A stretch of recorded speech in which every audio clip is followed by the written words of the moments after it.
Welcome to Threads of Truth, the podcast where real-life mysteries meet internet speculation. Today we're examining one of the most infamous communication cases in criminal history, a series of letters, ciphers, and taunts sent by a killer who turned murder into a message. Yeah, it is a truly dark and fascinating subject.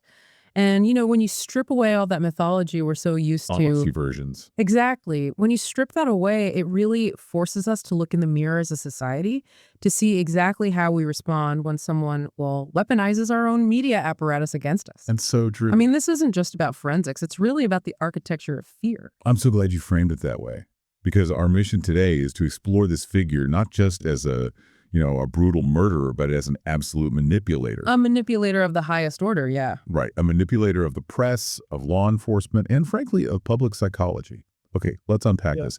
We are talking about a person who recognized early on that the true power wasn't just in the violent physical act itself. Yeah, not at all. But in the terrifying narrative he could spin around it. He was essentially building a brand of terror. This raises an important question, and it's the central thesis I really want to pose to you, the listener, as we walk through this case today. When you look at the correspondence he sent out into the world, you have to ask, were those letters and ciphers genuinely meant to offer clues to solve the case? Like a game. Yeah, like a twisted game between a mastermind and the authorities where there's a fair chance of winning. Or, and this is the darker thought, were they entirely a mechanism of control? Just smoke and mirrors. Exactly.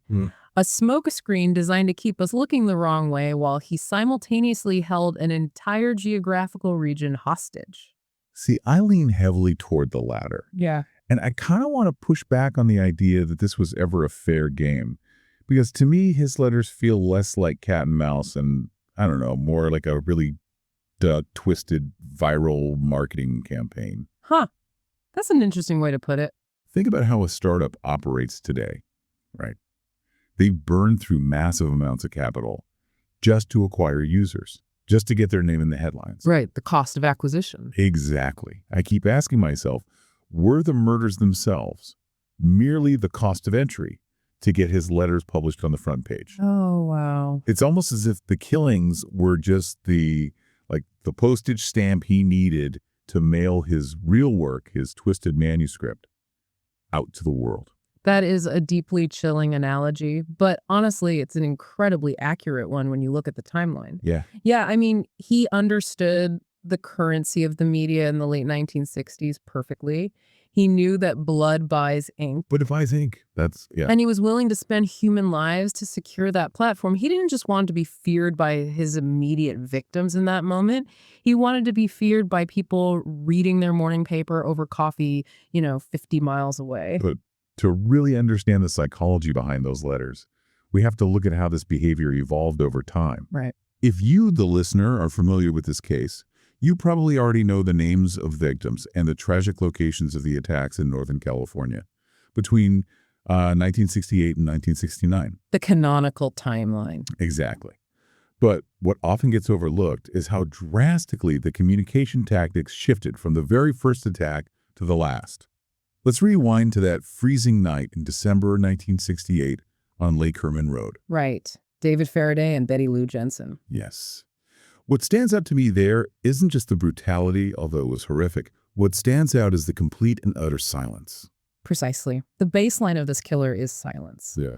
When the first two victims were attacked on that isolated lover's lane, there was no warning. There was no theatrical presentation at all. He just did it and left. The killer forced them out of the car, fired his weapon with ruthless efficiency, and vanished. He left law enforcement with absolutely nothing. No witnesses, no manifesto, just shell cases in the gravel. And he stays silent for over 6 months. He doesn't write to the papers. He doesn't call the police. He just blends right back into society. Yes. It completely shatters the myth that he was born a mastermind who needed to taunt the police from day one. I mean, he was perfectly capable of committing a crime and keeping his mouth shut. What's fascinating here is how that absence of communication affected the public. How so? Well, for those 6 months, the local community was definitely left in a state of localized anxiety. It was a tragic, unsolved double homicide. But there was no overarching boogeyman figure yet. Oh, I see. It was just a regular tragedy. Exactly. The terror was contained. The public wasn't dealing with a supervillain. They were dealing with the sad reality of random violence. The killer was anonymous, and importantly, he was powerless beyond the physical act itself. Right. The power of the media hadn't been harnessed yet. Yeah. But then, July 1969 happens. Independence Day. Right. We have the attack at Blue Rock Springs Park, another Lover's Lane, another car, another horrific shooting, Darlene Ferrin and Mike McGough. But the critical shift isn't the crime scene itself, is it? It's what happens less than an hour later. The killer actually picks up a public payphone, dials the local police department, and speaks directly to a dispatcher. This is really the genesis of his media persona. The dispatcher reported a calm, unhurried voice. Unhurried. Wow. He says, "I wish to report a double murder."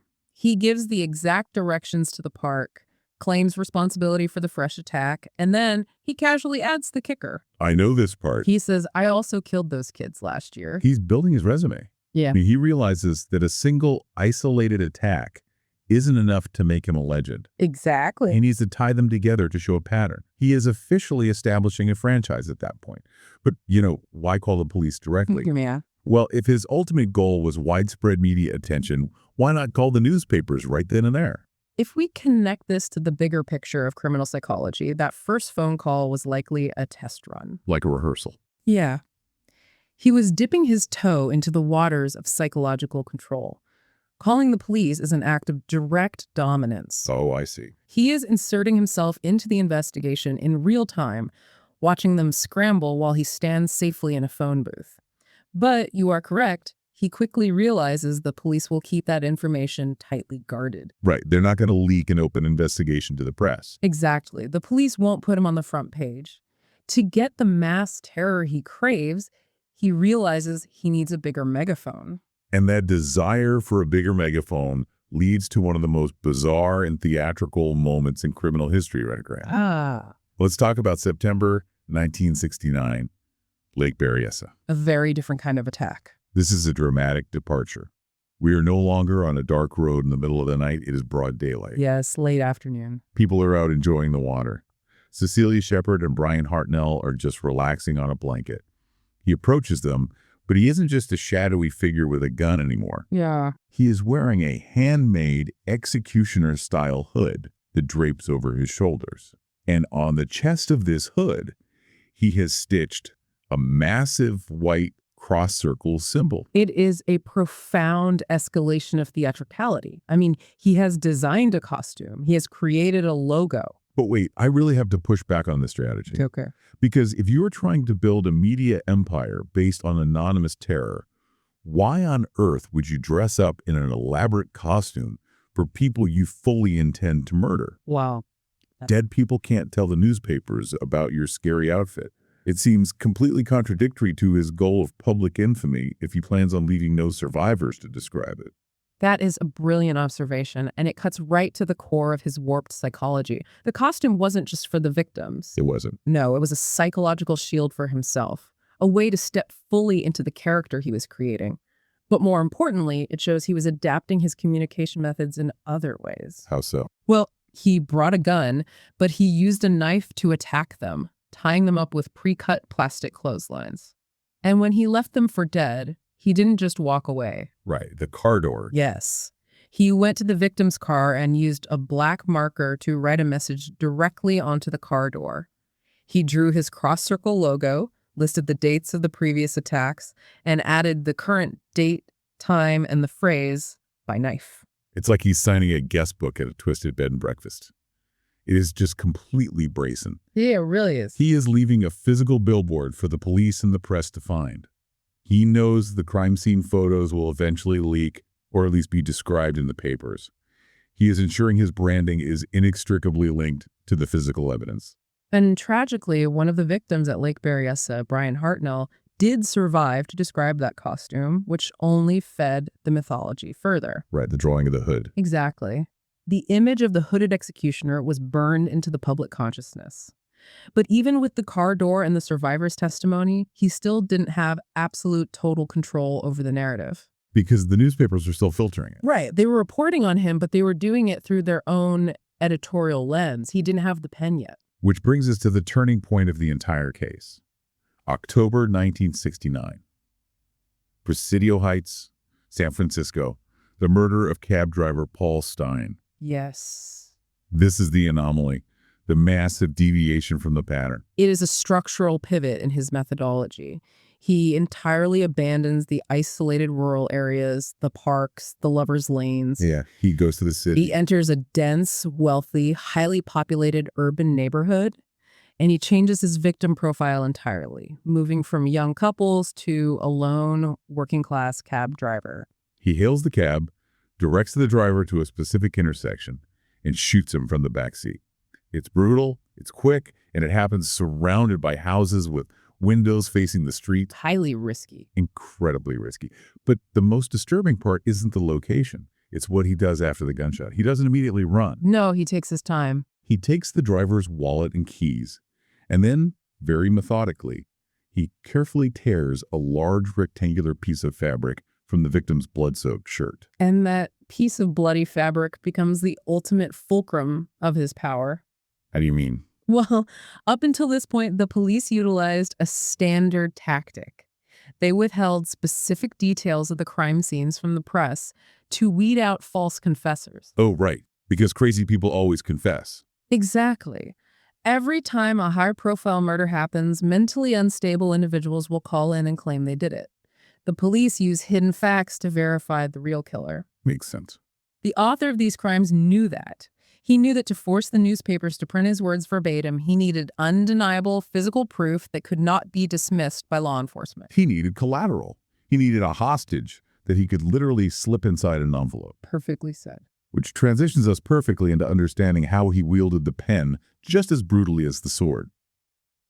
Going back slightly to July 1969, this is when the extortion via the Postal Service really begins. The first letters. Right. He targets 3 major newspapers simultaneously: the San Francisco Chronicle, the San Francisco Examiner, and the Vallejo Times. The decision to target 3 competing publications simultaneously is a masterstroke of media manipulation. Oh, because they're rivals. Yes. He understood the fierce rivalry between the Chronicle and the Examiner. By sending a 3-part cipher split among the papers, he forced them into a morbid collaboration. Or still making them compete. Exactly. Creating an intense competition for readership. If one paper refused to print their third of the puzzle, they would look like they were withholding crucial information from a terrified public. Here's where it gets really interesting. His early letters don't just say, hey, I'm the guy doing the killings, print my puzzle. No, they are highly technical. Yeah. He provides a clinical bulleted list of facts that acts as an overwhelming barrage of forensic data. It's staggering. He names the specific brand of ammunition used at the first attack: Super X. He states exactly how many shots were fired. He describes the precise physical positioning of the victims' bodies relative to the car, like with compass directions. Yes. He details that the ammo used in the second attack was Western brand, and he notes highly specific injuries. It is a chilling demonstration of data control. He is essentially doing the police's job in reverse. Doing their job in reverse, yeah. He is providing the autopsy report to the public before the police even have a chance to file it. And by proving his identity so irrefutably, he corners the editors of those newspapers. They can't ignore him. They can no longer dismiss him as a crank. And then he drops the hammer, the extortion tactic. He demands that the papers print his cipher on the front page by Friday afternoon. And the threat attached to that demand is what paralyzed the region. It's awful.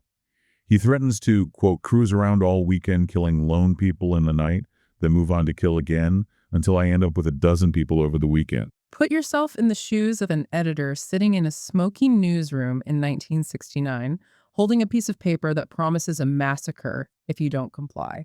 I can't even imagine. Or imagine being a citizen opening the morning edition and reading that a phantom is promising to shoot random people on the streets you walk every day. The psychological weight of that threat is just staggering. He is holding the entire Bay Area hostage Not with a physical bomb planted in a building, but with the mere promise of unpredictable random violence. And the terror was palpable. Mhm. I mean, people were changing their routines. Parents were terrified to let their kids wait for the school bus. The fear was everywhere. And the terrible reality is, his tactic worked. It did. The newspapers capitulated. They published the ciphers. They printed his letters. He got exactly what he wanted.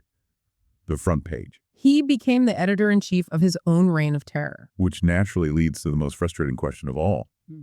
Who the hell had the audacity and the pathology to do this? The list of suspects investigated over the decades is incredibly long.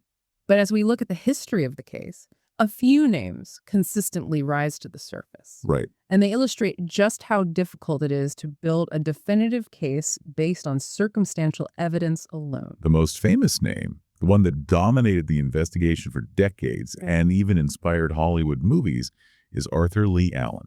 Yes, Allen. From a purely circumstantial standpoint, the guy looked incredibly guilty. Hmm. He seemed to check every single box the detectives were looking for. Arthur Lee Allen possessed a constellation of circumstantial anomalies that made him the prime target for investigators. I mean, he literally wore a watch manufactured by a brand called Zodiac. Which is crazy. And the face of that watch featured the exact cross-circle logo the killer used to sign his letters. That alone is mind-boggling. But it didn't stop there. He wore a very specific, obscure brand of military boots, right? Yeah. Wing walkers. Yes. In the exact same size as the footprints left in the dirt at the Lake Berryessa crime scene. 9.5, I believe. Yeah. And even more damning, he allegedly had conversations with a friend years before the crimes began, where he outlined a fantasy of attaching a flashlight to the barrel of a gun to hunt couples in the dark. And he explicitly said he would call himself Zodiac. When you lay those data points out on a table, it paints a profoundly compelling picture. It feels like the narrative of a solved case. It does. But this is where the rigid demands of forensic science collide with the appeal of a good story. Right, the science. Circumstantial evidence, no matter how heavy, is still just circumstantial. When investigators finally gained access to advanced DNA technology years later, they tested the saliva retrieved from the back of the stamps on the killer's letters. And Arthur Lee Allen was definitively excluded. Excluded. His genetic profile did not match the biological evidence left by the person who licked those stamps. Exactly. It forces us to confront the reality that coincidence, even highly improbable coincidence, exists. Which pushes investigators to look in completely different directions. Which leads to some of the more recent, highly specific research that has emerged. Yes. Right. Which brings us to the fascinating and incredibly meticulous research conducted by author Jarrett Kobek. He essentially threw out the traditional suspect list and went digging into the obscure cultural artifacts of the 1960s. Fanzines, newsletters. Exactly. And he stumbled onto a man named Paul Doerr. Doerr is an utterly fascinating figure because he fits a completely different profile. He wasn't a known criminal under intense police scrutiny. Right, he's just a regular guy. He was a naval documents clerk who lived quietly in Vallejo at the exact time of the initial attacks. Furthermore, his physical description, his age, and his height aligned remarkably well with the composite sketches and witness descriptions generated after the Presidio Heights murder. But the physical resemblance is really just the tip of the iceberg. The eerie similarities in their written correspondence are what really pull you into this theory. The writings are key. We know the killer wrote extensively in his letters about creating an ammonium nitrate bomb. He even drew diagrams of how he would use photoelectric switches to detonate it and blow up a school bus. Yes, the bus bomb.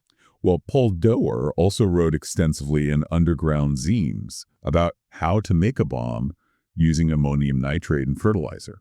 And the connection goes far deeper than simply discussing the same topic. I mean, anyone could read about a fertilizer bomb in the late 60s. True. But Kobek discovered that both the killer's diagrams and Paul Doerr's writings contain the exact same highly specific chemical and structural error in their bomb-making formula. I want to break down exactly why that is so crucial. Because if you or I tried to bake a cake without a recipe, we might both mess it up. Sure. But the odds of us making the exact same bizarre mistake, like, substituting salt for sugar in the exact same milligram amount, are astronomically low. Exactly. In amateur explosives, the common mistake is getting the fuel-oil ratio wrong. But the error here was highly specific regarding the electrical wiring of the blasting cap and the sensitization of the ammonium nitrate. It wouldn't even work. It was a formula that physically would not work, yes. It would just short circuit. It acts as an intellectual fingerprint. It does. And to add to the complexity, Kobek's research traced this specific flawed bomb formula back to a newsletter published by a group called the Minutemen. Oh, right. Now, looking impartially at the historical record provided in the source material, it is noted that Paul Dewar was a member of this right-wing organization. Okay. And just to be clear to you listening, purely reporting the facts as they are documented in these sources without endorsing or condemning any political viewpoints from the left or the right, this group occasionally utilized a gun sight symbol in their literature. Oosh, that's familiar. It strongly resembles the crosshair symbol the killer used to sign his letters. We share this purely to convey the historical facts discovered in the investigation. Right. We are simply looking at the paper trail of the source evidence. The overlap is undeniable. And there's the cryptography aspect. Dewar didn't just casually enjoy the Sunday crossword puzzle. No, he had an obsessive compulsion with codes. Right.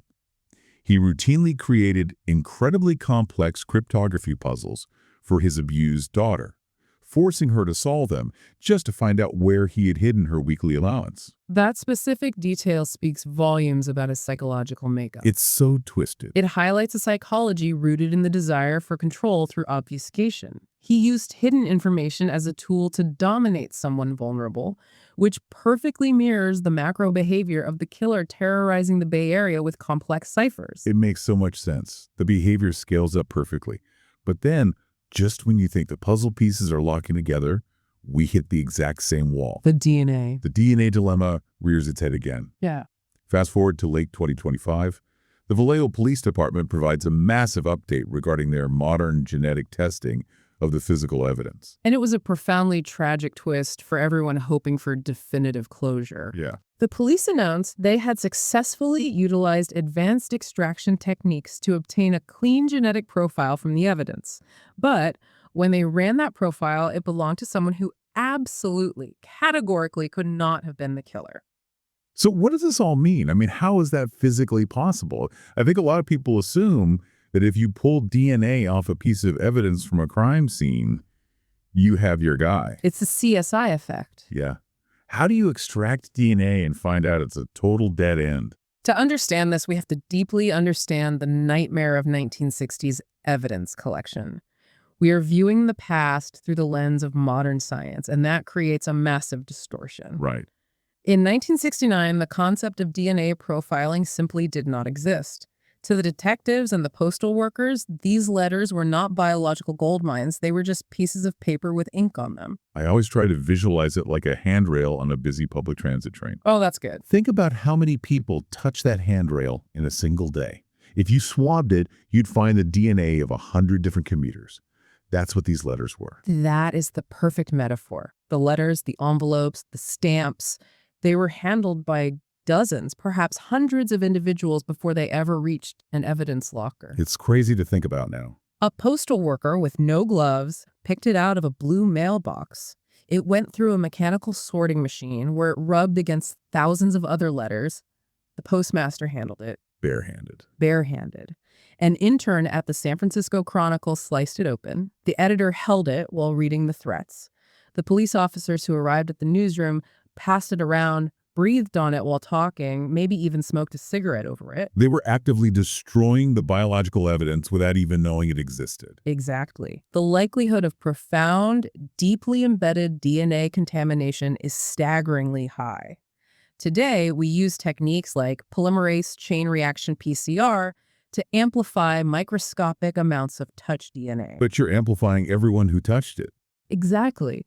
When you amplify the DNA on those letters, you might be amplifying the genetic profile of a mail carrier from 1969 or a records clerk who reorganized the file cabinet in 1985. That is so frustrating. The 2025 result proves just how fragile historical evidence is. The science advanced, but the canvas it was working on was already irrevocably compromised. It's beyond frustrating, but it also perfectly segues into a fascinating phenomenon. When official science fails, when the DNA yields a dead end and law enforcement hits a wall, Human nature abhors the vacuum. We need answers. We desperately need answers. So how does the internet try to fill that void? Let's transition into the internet theories and cultural interpretations, because this is where the psychology of the public reaction truly blossoms. Okay. I want to introduce you to a fascinating concept that gained massive traction in online investigative communities, specifically on platforms like Reddit. They call it the communication paradox. Ah, yes. This theory represents a brilliant, highly nuanced observation regarding a massive, undeniable shift in the killer's tone. Yes. The internet sleuths essentially performed a forensic linguistic analysis of the letters. If we look closely at the correspondence mailed before the Paul Stein murder in October 1969, the tone is entirely offensive. He is on the attack. Absolutely. He is arrogant. He is boasting about his intelligence. Very smart. He is demanding front-page real estate and throwing tantrums if he gets placed on page 4. He is making those horrific threats to shoot out the tires of school buses and pick off the kids as they come bouncing out. Yes. He is completely driving the narrative from a position of perceived invulnerability. But look at the letters that arrive after the Paul Stein murder in Presidio Heights. A complete 180. The arrogance vanishes. The letters become intensely defensive. It turns into pure panic damage control. And we have to analyze why that shift occurred. The theorists correctly identified that Presidio Heights was a massive, near-fatal miscalculation by the killer. He screwed up. He deviated from his secure, isolated environment and killed a cab driver in a dense urban area, and it went catastrophically wrong. Yeah, he was seen. He was seen by 3 teenage witnesses from a brightly lit house across the street. He was observed physically wiping down the cab, trying to erase his presence. A composite sketch was generated based on eyewitness testimony and distributed globally. A famous sketch. And worst of all, he left what appeared to be a bloody fingerprint on the exterior of the cab. You realized his mask slipped. So we see this frantic, almost pathetic shift in his subsequent letters. On November 9th, 1969, he writes a letter desperately trying to manage this exposure. Yes. He's practically begging the public not to believe the police sketch. He claims he only looked like the drawing, quote, when I do my thing, claiming he wore a sophisticated disguise. Which is absurd. And then he tries to explain away the fingerprint. He actually claims he coated his fingertips in airplane cement to hide his prints so the police wouldn't find anything on the cab. It is the textbook behavior of a malignant narcissist whose grand illusion of invulnerability has been abruptly shattered. He's spiraling. He's trying to retroactively rewrite reality to save his ego. He's essentially screaming into the void, you didn't see my real face and you didn't get my real prints. I meant to do that.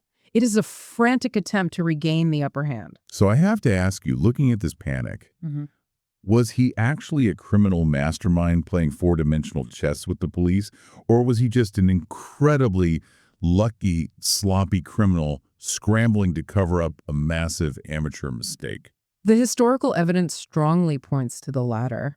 The Presidio Heights attack was highly disorganized. In fact, he was nearly apprehended moments after the murder. Wait, really? By who? 2 patrol officers, Donald Fuch and Eric Zelms, were responding to the dispatch call. They actually saw a man matching the killer's exact description walking away from the crime scene. They saw him. Yes. But due to a tragic miscommunication by the dispatcher, who initially reported the suspect was of a different race, the officers did not stop and interrogate him. Oh my God. He slipped through the net by pure blind luck. His subsequent letters about airplane cement and disguises are a transparent attempt to retroactively frame that dumb luck as calculated genius. He needed us to believe he was a phantom. And speaking of framing things as genius, we have to examine how the culture surrounding this case has willingly participated in building him up into this mythical supervillain. And project onto him. Yes, there is a deep psychological desperation in all of us to find order in senseless violence. And that desperation leads people to create entirely fabricated, complex theories.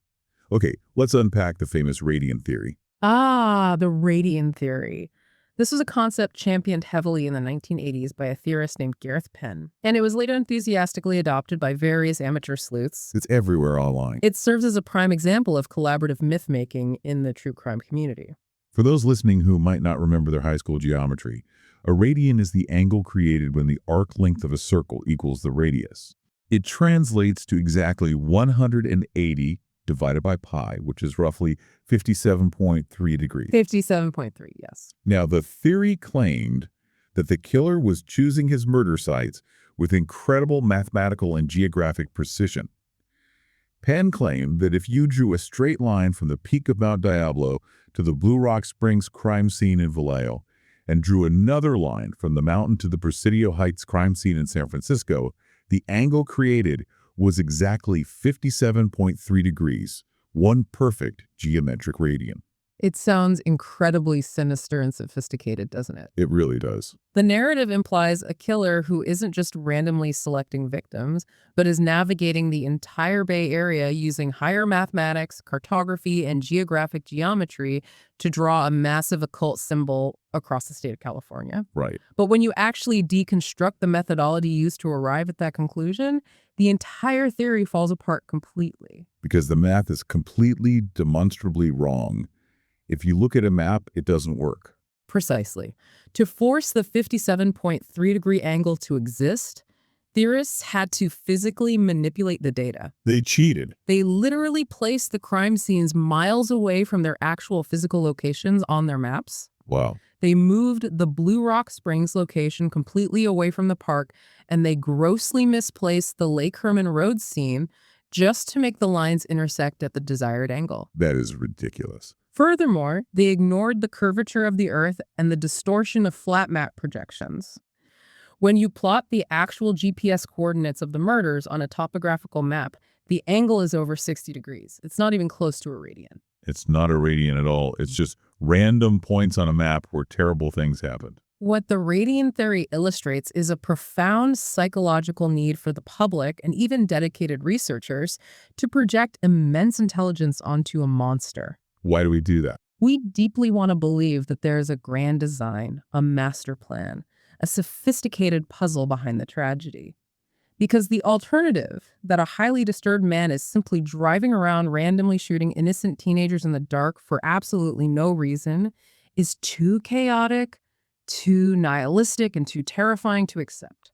That makes a lot of sense. So to comfort ourselves, we invent radians. We invent a genius we can eventually outsmart. We give him credit he fundamentally doesn't deserve. And I think that same desire to explain away the inexplicable chaos also feeds into another major theory. Which one? The idea that maybe this wasn't just one person orchestrating everything. When the mythology gets too big for one man, people start theorizing multiple actors. Yeah. What about the idea that multiple people wrote the letters or even committed the different crimes? The copycat theory, or the multiple writer theory, is a direct byproduct of the intense media saturation.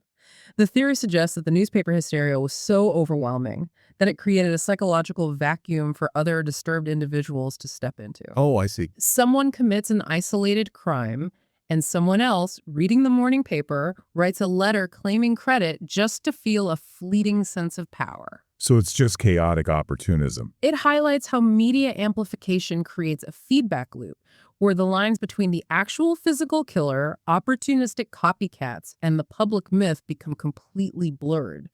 The media didn't just report on the monster, they inadvertently provided the blueprints for anyone wanting to wear the mask. But the core of that mask, the absolute bedrock of his myth, has always been the cryptography. The ciphers were his signature. Yes. So let's transition into our analysis and look at the ultimate puzzle that literally broke the internet, cracking the infamous 340 cipher. This is a monumental piece of cryptographic history, and it speaks volumes about the intersection of human ego and computational evolution. It really does. The killer mailed a cipher consisting of 340 characters in November 1969. For 51 years, it stood as an impenetrable wall. 51 years. It withstood the combined efforts of the FBI, the CIA, the NSA, and tens of thousands of brilliant amateur code breakers worldwide. It seemed completely invincible. Until December 2020, an international team of cryptographers, David Orenchak, an American software developer, Sam Blake, an Australian mathematician, and Jarl van Eyck, a Belgian programmer, finally shattered it. Yes. And they didn't just stare at the paper with a magnifying glass. They used a custom-designed code-breaking program called AZ-Decrypt. The technical mechanics of how they broke it are vital to understanding the killer's mindset. The program ran hundreds of thousands of homophonic substitution and transposition combinations. Let me break down what that actually means because it's brilliant. Go for it. In a basic code, A equals 1, B equals 2. But in the English language, the letter E is the most common. So if the number 5 shows up constantly, 5 is E, it's too easy. Right. Simple frequency analysis. Homophonic substitution flattens that frequency out. The killer assigned multiple different symbols to the most common letters. E's might be a square, a triangle, and a plus sign. It hides the natural rhythm of the language. It obfuscates the patterns. Exactly. And transposition means he didn't just write left to right. He shifted the reading direction, moving diagonally down the grid. Easy Decrypt had to use brute force computing trying every single key on a massive, constantly shifting ring of millions of keys, scoring each result based on how closely it resembled English words until the lock finally clicked open. And when the lock finally clicked, the decoded message revealed a chilling look into his unhinged psyche. I'll read the translation for you. Please. He wrote, "I hope you are having lots of fun in trying to catch me. That wasn't me on the TV show. I am not afraid of the gas chamber because it will send me to paradise all the sooner. Because I now have enough slaves to work for me where everyone else has nothing when they reach paradise. So they are afraid of death. I am not afraid because I know that my new life will be an easy one in paradise death." It's incredibly dark. And he spells the word paradise with a C every single time. Yes. And the delusional, archaic arrogance of claiming he's collecting slaves for the afterlife. It's completely untethered from reality. But here's where it gets really interesting. The expert insight into exactly why this took 51 years to solve. Because it wasn't because he was a math genius. What's fascinating here is that it is a brilliant, almost comedic paradox. We have to look at the sequence of events. Okay. The killer's very first cipher, the 408-character one sent in July, was solved in a matter of days by a local high school teacher and his wife sitting at their kitchen table. Donald and Betty Hardin. Yes. The killer's massive ego was undoubtedly bruised. He thought he was outsmarting the FBI, and a school teacher beat him in a weekend. So for the 340 cipher, he was determined to make it harder. He introduced the complex diagonal reading patterns. But he totally messed it up. He couldn't even follow his own complicated rules. He fundamentally botched his own design. He made critical errors in his own encipherment process. He skipped lines. He broke his own mathematical cycle midway through the code. Wow. He accidentally made the cipher so structurally flawed and convoluted that it became practically impossible for a human brain to logically trace his mistakes using pen and paper. Because you couldn't predict where he messed up. Exactly. It required the immense computational power of supercomputers half a century later to basically brute force through his incompetence. That is amazing. His ego vastly exceeded his actual cryptographic skill. He wasn't an evil genius. He was a sloppy, arrogant amateur who made a puzzle so physically broken that it merely looked unbreakable. That is just incredible poetic justice in a weird way. The grand mastermind couldn't even follow his own instructions. He hid behind his own mistakes. Yeah, he did. But despite all of this manic communication, the desperate letters, the broken ciphers, the bloody pieces of his shirt, eventually the ink ran dry. Yes. It just stopped. Yes. Let's look at the silence. Why did it disappear? The abrupt cessation of the correspondence is arguably as mysterious as the letters themselves.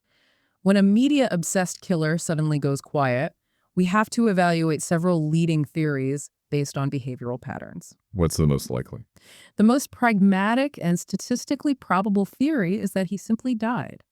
A sudden, massive heart attack, a fatal car accident, or suicide in the early to mid-1970s would instantly stop the letters. Another strong possibility is that he was incarcerated, but not for being the mastermind everyone was looking for. Oh, absolutely. Maybe he was arrested for a totally unrelated, mundane crime like a botched robbery, an aggravated assault, a severe DUI, and he spent the rest of his life sitting in a state penitentiary. It happens all the time. He could have been eating in the cafeteria every day without anyone in the prison system realizing they had the most wanted man in California locked up for stealing the car. Or we have to deeply consider the biological reality of aging and how it affects violent pathology. Aging out of crime. Exactly. Serial offenders, particularly males, often experience a significant decrease in violent impulses as they age. As testosterone levels drop precipitously in their late 40s and 50s, the burning compulsion that drove them in their youth begins to fade.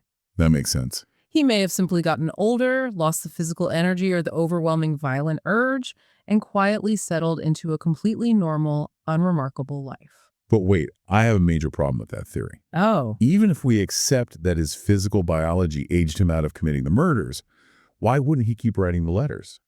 Even if he stopped killing, the letters were his psychological oxygen. that is true. Could a true narcissist, someone who craved the front page more than anything, ever willingly stay silent while the world was still actively talking about him? Doesn't a narcissist inherently need to feed that ego constantly to survive? That is the standard assumption we make about narcissists, that they require active, highly visible adoration or fear to sustain themselves. But consider this chilling alternative regarding the evolution of his survival instinct. As the late 1970s and 1980s approached, the advent of modern forensic science, specifically early DNA profiling and advanced fingerprint recovery, began making front-page headlines. He would have seen that.